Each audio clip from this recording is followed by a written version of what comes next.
Nu va, Žygimantai, pati užauginau 2 vaikus, užaugo dideli vyrai. Dabar tu man pasakyk, kaip tu jautiesi, kai turi valizą šalia ir dar vieną. Ar jautiesi tėčiu? Pirmoje eilėje esu labai laimingas, kadangi turiu 2 dukras.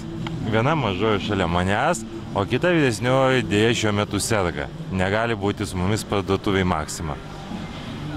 Jausmas yra gražus, puikus ir aš esu laimingas, kadangi turiu šeimą. Tai pagrindinis turtas.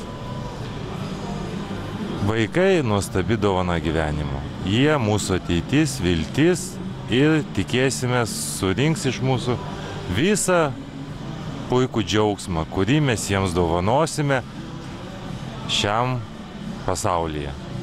Viskas jiems.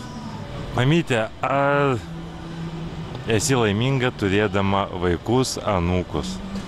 Mamytė yra labai laiminga, kad turi 2 anūkes, bet mamytė labai liūdna, kad mamytė negali nešioti, žaisti, išdykauti su mažylėm. Bet aš labai džiaugiuosi, kai jos pas mane susėda ant kelių. Man ir tai labai gerai.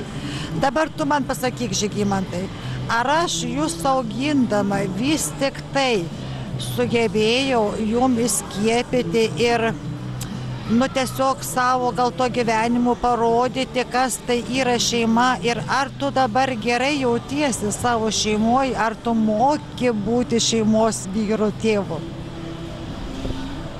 Klausimas sunkus, bet mano mama buvo pati geriausia. Sužinojau, kas yra šeima nuo vaikystės, troškau labai visuomet. Nors ir sunkiai dirbu ir neturiu laisvo laiko, tačiau visą laisvalaikį atiduodu šeimai. Kadangi mano vaikystė buvo graži, daug važinėjame, bendrai šeimoje gyvename, nebuvo konfliktų, nebuvo pykčių, o štai aš savo šeimoje irgi stengiuosi būti geras tėtis, suteikti vaikams džiaugsmo, kiek galiu, skirti kuo daugiau laiko. Taip, kad mamytė mus išmokė būti gerais tėveliais. Taip, kad jai didelis ačiū.